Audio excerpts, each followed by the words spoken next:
idea about the world and its various aspects, and I think 17 or more years in advertising. And then this switch to the UNDP, which was prompted from, and then also heading corporates, and then coming to programs like the polio drops program, and suddenly visiting the hinterland of Karnataka when he started his second innings. So it was a big switch from the corporate world to UNDP, where he's now been successfully leading programs for the last 20 years or so. And he is someone who is also very spiritual. I have had occasion to be on stage at the Bharat Sukha Kakai program, which was coordinated by him. And his mentor is someone who has left an impact globally. Many of you may be following BSG, Soka Kakai, and it is something which has given a lot of depth and a lot of calmness to the world. And also, his mentor was responsible for many of the UN policies, because so he was also very much involved in making far-reaching changes in the world. Vikas has been deeply impacted by spiritual thought. His book is something which is multi-dimensional, as I said. It's not about climate change alone. It's not about careers alone. I like the way, Vikas, you have brought in conversations into your book, and these conversations with real or imaginary, probably real youth who are some who may be here in this hall at the moment. And these conversations have led to very interesting concepts of how we have to prepare ourselves for change. And change can be unpredictable.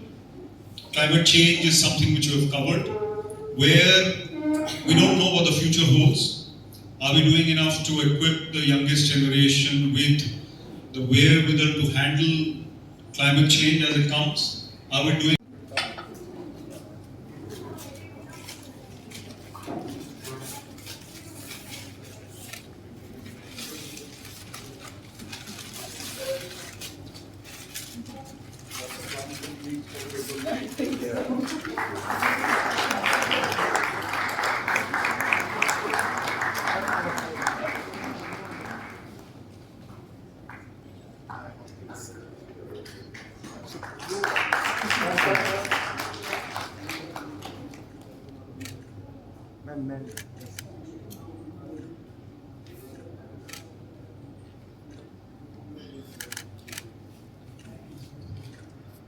Thank you, esteemed guests. I now Mrs. Verma and their lovely children, Karan and Jivika. They are truly a global family. I understand Karan is in Melbourne, and they are here, and Jivika is in the US. So I congratulate you and Vikas and your family for this wonderful contribution to the society. As Vivek was saying a little while ago, that it's not easy to author a book, and a book on this topic. It's very difficult. So a few words about Vikas and a few words about the topic he has chosen to write upon. Vikas is a great friend. We have worked together. I was always impressed by his commitment, his sincerity. He carries his spiritualness to his work and to the way he deals with people, his interpersonal relationships, his commitment to work, and general outlook, attitude to life. It shows that he embraced spirituality and Buddhism with the dedication that he did. So I also traveled to some countries with Vikas, and I had the good opportunity of knowing more about him. We worked together for quite some time, so it's been a pleasure. It's been a privileged to know him and I've learnt a lot from him. So I'm sure the book will be another nugget of wisdom that you have given in a more structured format, so that not only for me, for everyone, we can all be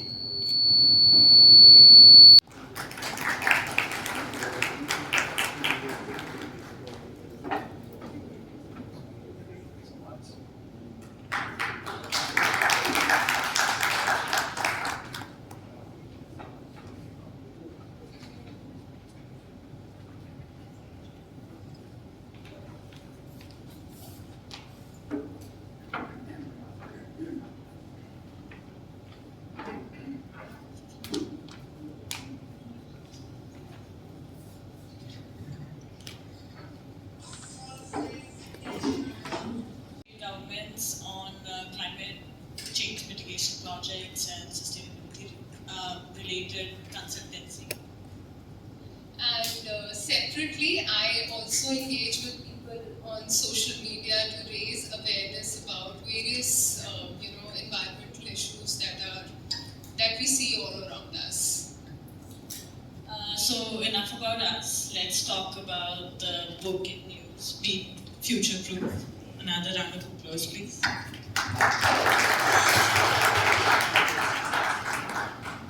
Before we dive deep into the book, question for you, Vikas. How come today is the day you chose to launch the book? Okay, so first of all, thank you, Abir, and thank you, Rumi, for being here. You've taken out time from your own work on sustainability, but you both epitomize the kind of working professional and the youngsters which we need more and more, who are, in spite of their whatever profession they are in, they're pivoting into sustainability. And to that extent, are future-proof, that we'll talk about it. Coming to the fact today, actually today happens to be 3rd of July, and it's a very important day for us in our organization, Soka Gakkai International. It's called Mentor Disciple Day. And my book is actually really a tribute to my eternal mentor, Dr. Daisaku Ikeda. Mr. Atre and Prasad sir alluded to that, because we have discussed about Dr. Ikeda many times. And whatever I am and whatever I have written here has been inspired, and I have come to know from my mentor, Dr. Daisaku Ikeda. Why? Mr. Atre talked about it, that for 40 years, Dr. Daisaku Ikeda from 1983 onwards gave peace proposals to UN. On every January 26th, which is the Soka Gakkai International Day, he gave the peace proposals. Reading those peace proposals, my awareness grew about various issues which are plaguing the society, plaguing the environment, about the peace and many other things.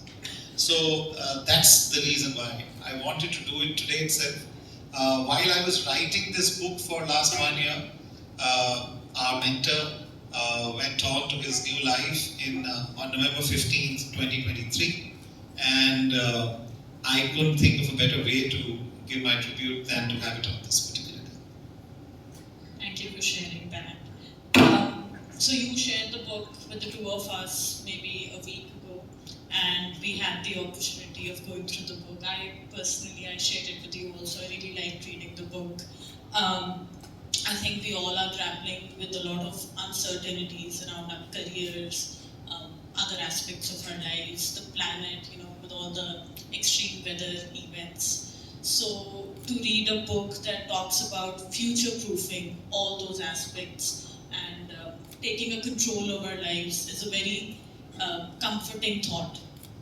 And as I shared with you, my most favorite part is a very interesting framework that Vikas talks about later in the book, which empowers regular individuals like us to really lead more sustainable lives, build sustainable careers. So maybe, do you want to talk? For me, it was one of those books, that I was really glued to. I didn't know, where to stop or where to start from. it is not, it talks about, the buzz around climate change and the AI age, and how each one of us is going to, in future be responsible for everything that's happening around us. It made me think that, where am I going to be responsible? What kind of actions am I going to take? So it's not a book that you can simply breeze through.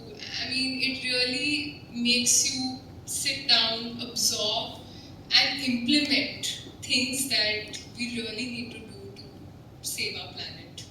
That is what it was for me. And I think it also talks about a lot of tangents. It talks about climate change, but other environmental sciences, psychology, spirituality, technology as an AI. So it brings a bunch of things together, things that we all are dealing with a common thread of future-proofing our careers. So, which is honestly on the top of my mind. So thank you for that. So our thought was to maybe have a chat about the book, maybe understand more about why and what motivated you about writing the book. So we'll leave you with start. Yeah, of course. So, because your book is written with you having a conversation with 3 young individuals, I want to ask, are these real people? Or you thought about them?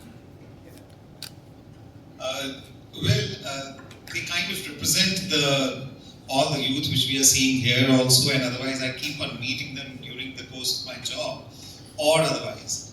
And these conversations happen at a different level, but I wanted to kind of put it together in the characters. And the other bit was that, what I have learned in my faith and practices, that to have a dialogue and to have a conversation, that is something which really helps the youth, especially. I think not just today's youth, but any youth doesn't want to be talked down to and be told what to do. But it has to be a kind of a dialogue which opens up things for them, and instead of being the elders being patronizing to them, coming down to their level and offering solutions which are co-created, which is why I wanted to do this format. And these people are definitely fictional, they're not real. So I just wanted to share the characters are Radha, she's an IT professional, Jaspreet, he's a legal professional, and we have Yasmin, who is basically an education